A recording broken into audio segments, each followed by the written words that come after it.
प्यारे श्रोताओं नमस्कार। मैं हूं आपकी होस्ट मीता गुप्ता। ज्ञानवापी चैनल में आपका स्वागत है। आप सुन रहे हैं पॉडकास्ट अद्भुत चरित्र।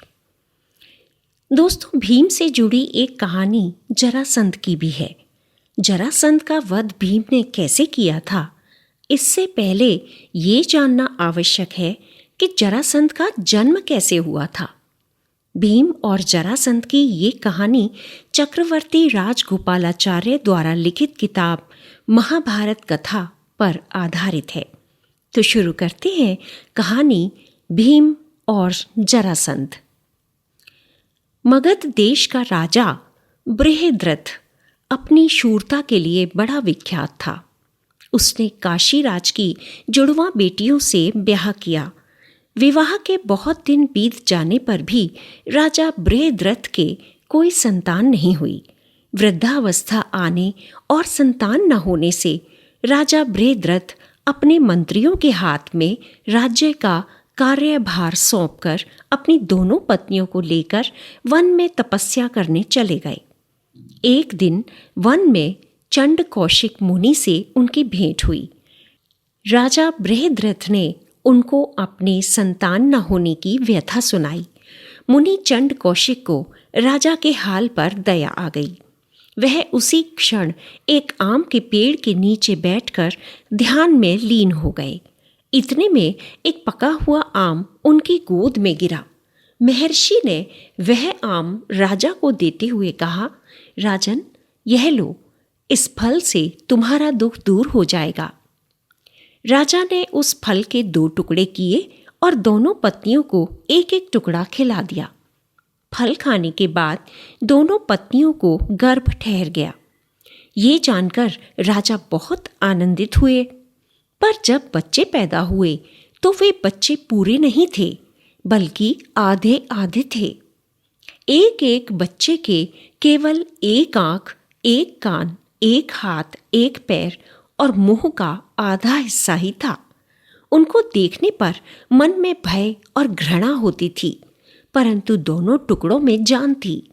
वे हरकत भी करते थे। लेकिन मांस के इन मनहूस टुकड़ों को देखकर रानियां बड़ी व्याकुल हो उठीं और दाइयों को आज्ञा दी कि इन टुकड़ों को कूड़े करकट में फेंक दिया जाए। दाइयों ने आज्ञा का पालन किया। कुछ देर में नर मांस खाने वाली एक राक्षसी मांस की तलाश में भटकती हुई उस जगह आ पहुंची जहां बच्चों के टुकड़े पड़े थे। राक्षसी ने उन टुकड़ों को खाने के लिए दोनों हाथों में एक साथ उठाया।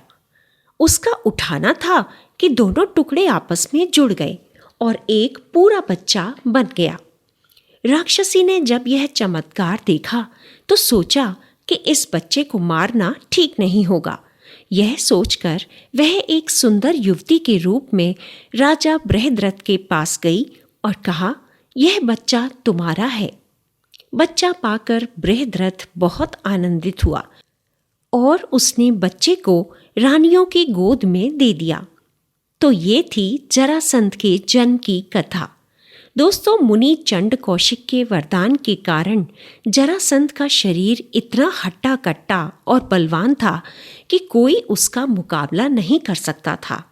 परंतु एक कमी यह थी, चूंकि उसका शरीर 2 अलग अलग टुकड़ों में जुड़ने से एक हुआ था, इसलिए 2 हिस्सों में बंट भी सकता था। लेकिन जरासंध एक अत्याचारी राजा हुआ। उसने कई राजाओं को अपने बंदी गृह में कैद कर रखा था, ताकि वो राजा जरासंध को ही अपना सम्राट माने। दोस्तों, महाभारत में द्रौपदी के स्वयंवर के बाद सभी पांडव और माता कुंती वन से वापस इंद्रप्रस्थ आ गए। तब भीष्म ने आधा राज्य पांडवों को दिलवा दिया। युधिष्ठिर का राज्याभिषेक हुआ। माता कुंती और द्रौपदी के साथ पांडवों ने 23 वर्ष तक सुखपूर्वक और न्यायपूर्वक इंद्रप्रस्थ पर राज किया। अब युधिष्ठिर के भाइयों और मित्रों की इच्छा हुई कि राजसूय यज्ञ करके सम्राट पद प्राप्त किया जाए। इस बारे में सलाह करने के लिए युधिष्ठिर ने श्री कृष्ण को संदेश दिया। तब श्री कृष्ण युधिष्ठिर से मिलने आए और कहा कि मगध देश के राजा जरासंध ने सब राजाओं को जीतकर उन्हें अपने अधीन कर रखा है। अतः जरासंध के रहते हुए कौन सम्राट पद प्राप्त कर सकता है? इसलिए किसी न किसी उपाय से जरासंध का वध करना होगा, क्योंकि वह बहुत अत्याचारी भी है। श्री कृष्ण ने कहा, यदि अर्जुन और भीम सहमत हो तो हम तीनों एक साथ जाकर उसका वध कर सकते हैं। अतः अंत में सब इसी निर्णय पर पहुंचे कि जरासंध का वध करना न्यायोचित है और कर्तव्य भी है।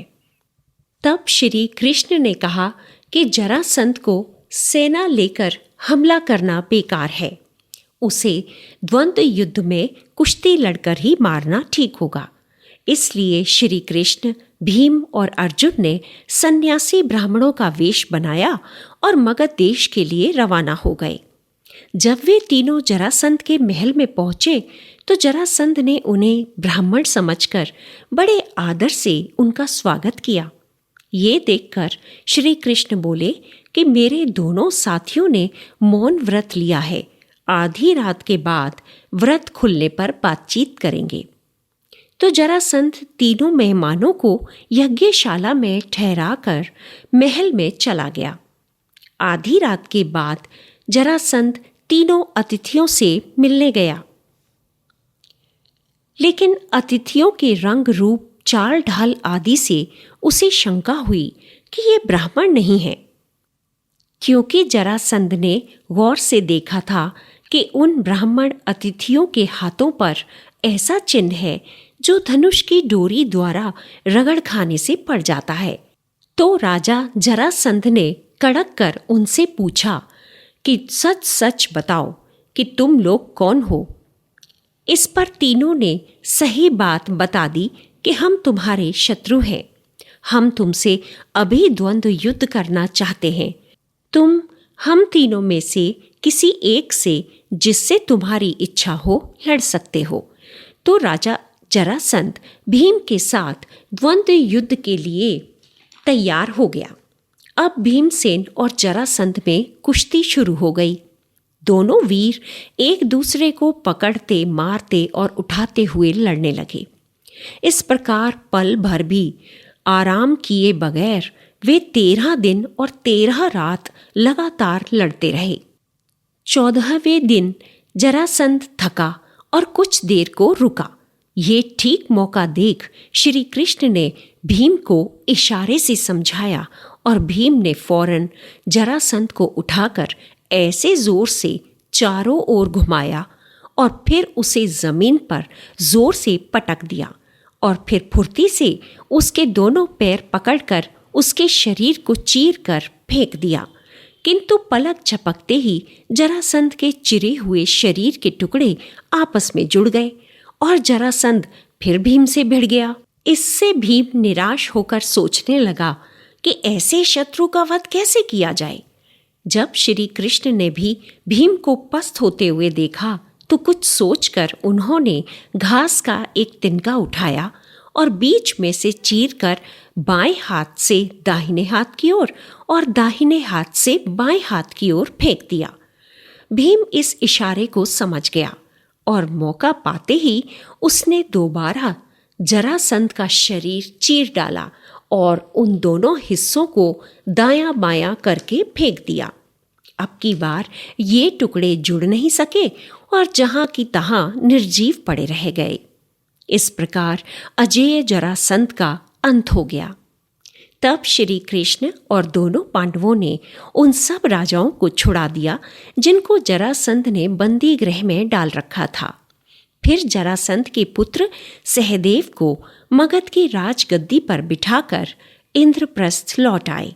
इसके बाद पांडवों ने विजय यात्रा की और सारे भारत को महाराज युधिष्ठिर की अधीनता में ले आए। इस प्रकार दोस्तों, भीम ने अत्याचारी जरासंध को भी मौत के घाट उतार दिया और अपने बाहुबल का डंका बजा दिया।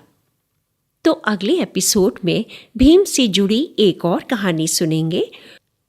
दोस्तों, अगर आपको ये पॉडकास्ट का कंटेंट पसंद आ रहा है और आपने अभी तक इस चैनल को सब्सक्राइब नहीं किया है तो प्लीज़ इसे सब्सक्राइब, लाइक और शेयर ज़रूर करें। तो मिलते हैं अगले एपिसोड में। तब तक के लिए नमस्कार और पॉडकास्ट सुनने के लिए धन्यवाद।